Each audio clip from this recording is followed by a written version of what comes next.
रावण थाजायो जोंहा गिबि खेब हाबाफारि हिसाबै गोजोननि फिरफिला गुफुर गाबनि उरायहोनाय आरो दा जोंहा सेथि बै स्कुलनि लांगोनायाव थानाय नानिमोन अन्नानै ओरै फै फिरफिला उरायहोनाय जायगायाव फैजोबनांगौ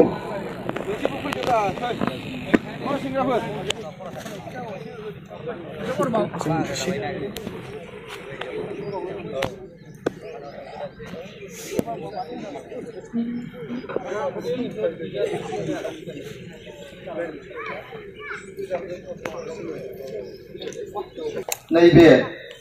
2 नं महेन्द्रपुर गामिनि गेवलां फोथाराव लानाय जादों दिनै गिबि सान बे गिबि सानाव जोङो खोला गंगिया रंजालि बैसागु खुंफुं आफादनि फिरफिला उरायहोनाय हाबाफारि बेवहायनो बाहागो लाफैनाय जोंनिनो खोला गंगिया रंजालि बैसागु खुंफुं आफादनि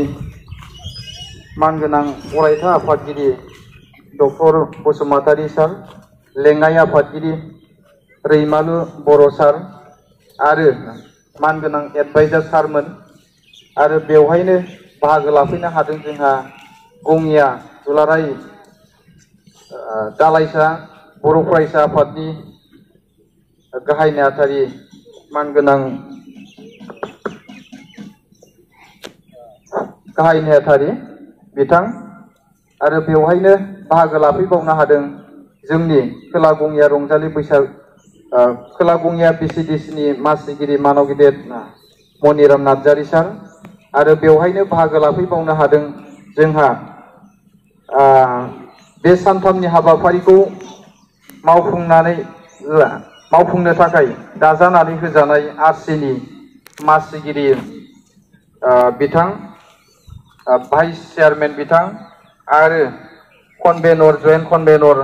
मानगोनां दैदेनगिरि नोंथांमोन आरो जोंनि खोला गंगिया रंजालि बैसागु खुंफुं आफादनिनो गुबुन गुबुन बिबानाव थानाय दैदेनगिरि नोंथांमोन आरो जोंनिनो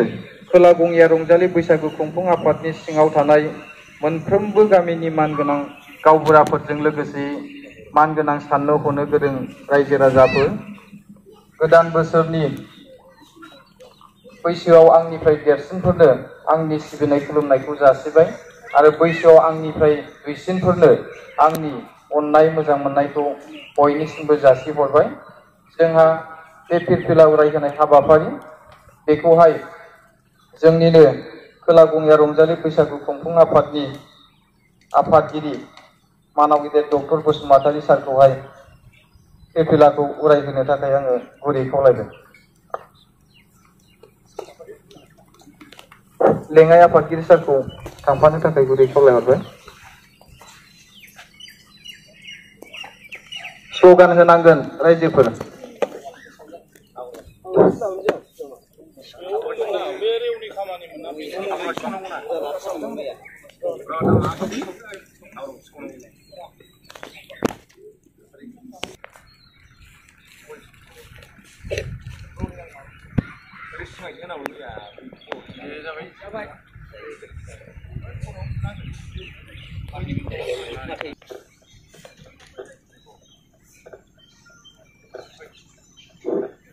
जोंहा फिरफिलाया गेवस्रानाय लोगो लोगो जै होफानांगौ आं बुंनाय लोगो लोगो होनबानो जाबाय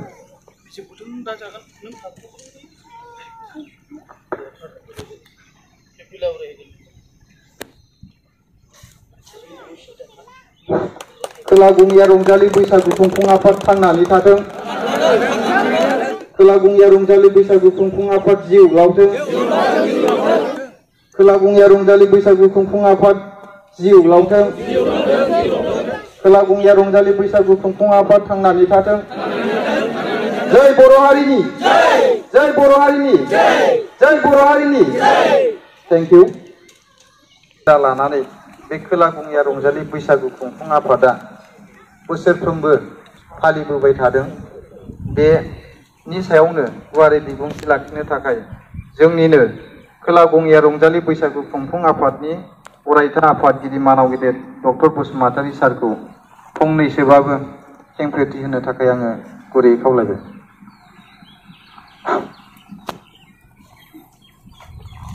दिनैनि खुंगा ब्रैथि खोला गंगिया रंजालि बैसागु खुंफुं आफादाव दिनै सेथि सानाव खुंफुंनाय दिनै फुंबिलिनि समाव फिरफिला बिरहोनायाव मदद होनाय खुंफुं आफादनि बोसोनगिरि सारमोन आरो बेजों लोगोसे जोंनि साउथ गंगिया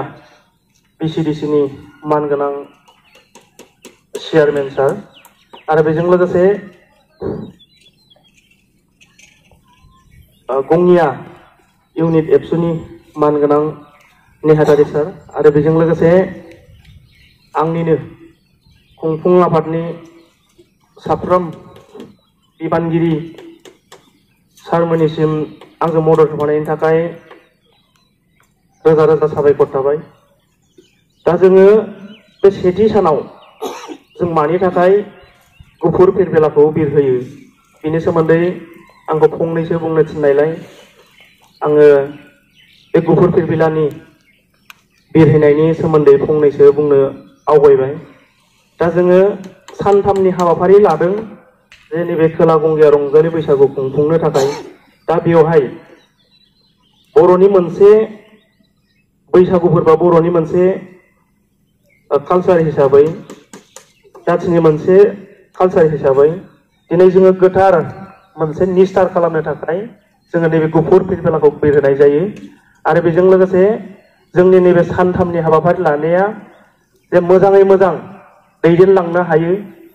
बा जोङो जेबो खैफोद आफोद फैया आरो बेजों लोगोसे जोंनि साफ्रोमबो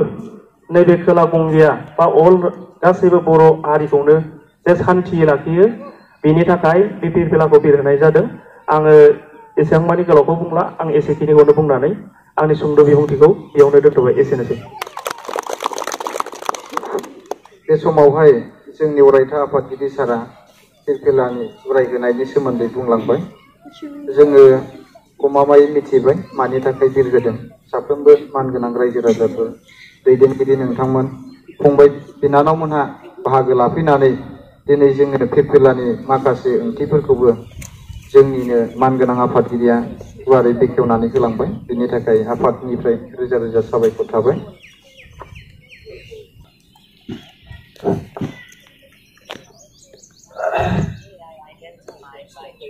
दिनै 20 एप्रिल फुंनि समाव खोला गंगिया रंजालि बैसागु फोरबो फालिनायाव सेथि सानाव गिबियावनो फुंनि हाबाफारिखौ मावफुंनाय आरो खोला गंगिया रंजालि बैसागु फोरबो खुंफुं आफादनि आफादगिरि बेजों लोगोसे आफादनि दैदेनगिरि नोंथांमोन आरो बे फोरबोखौ खुंफुंनो थाखाय मैयासो दानानै होजानाय RCनि मासिगिरिजों लोगोसे लिंथुमगिरि आरो गुबुन गुबुन बिथिंनि हाबाफारिखौ मावफुंनो दानानै होजानाय RCजों लोगोसे लोगो मावथि नोंथांमोन आरो बे हाबाफारियाव नुजाफैनाय जोंनि ओनसोलनि मोनफ्रोमबो गामिनिफ्राय नुजाफैनो हानाय दैदेनगिरिफोरजों लोगोसे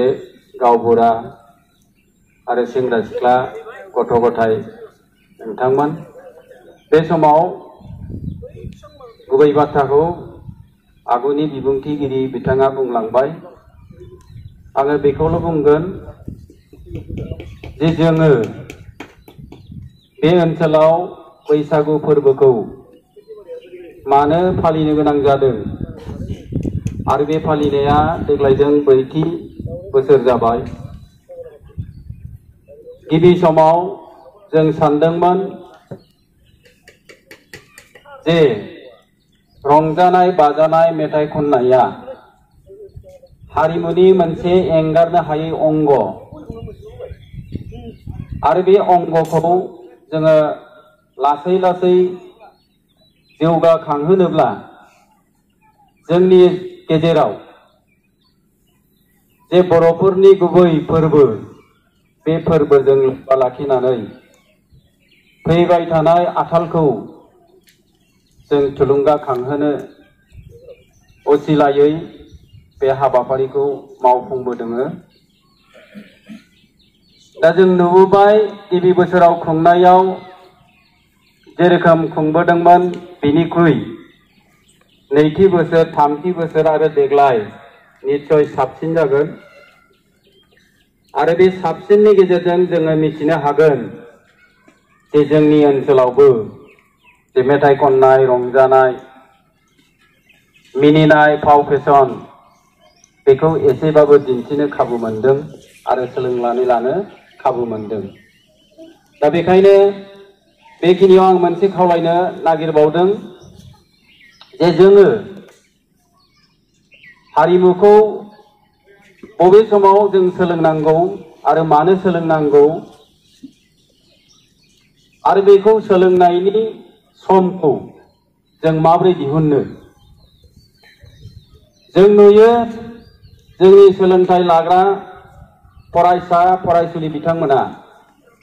जेब्ला फरायसालिया बन्द अब्ला खमैबो 12 घन्टायाव 6 घन्टायानो मबाइलनि स्क्रिनाव थायो आरो बे मबाइलनि स्क्रिनाव थानाय समखौ जोङो जुदि सम लायै सम मेथाइ खननाय दामनाय देनाय मोसानाय बेफोरखौ जुदि जयैनो जों सोलोंनो खाबु लायोब्ला निश्चय जोङो मबाइलनि स्क्रिननिफ्राय जानगाराव थानो हागोन आरो जों समखौ एसेब्लाबो गावनि थाखाय हारिमुआव दोननो हागोन। जों दा नुबाय नोंसोरबो बयबो नुबाय जे जायफ्रा एलबाम बानायो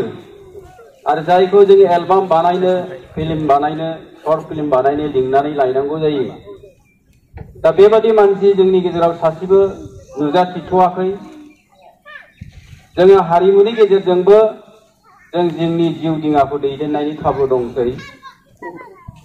बेखायनो आं सानो जोंनि ओनसोलावबो लासैनो बे हुदाया फैगोन बेखौ मिजिंथिनानै हर सान खस्थ' खालामनानैब्लाबो जोंनि दैदेनगिरिफ्रा बे हाबाफारिखौ मावफुंनायनि थाखाय आंनि गोसो गोरबोजों गोदान बोसोरजों लोगोसे बयखौबो साबायखर बावनानै गोजोननाय बावनानै आंनि गुसुं बिबुंथिखौ बाहायनो फोजोबबाय। गोजोन्थों। फिरफिला उरायहोनाय हाबाफारिखौ बेवहायनो फोजोबबाय। गोजोन्थों।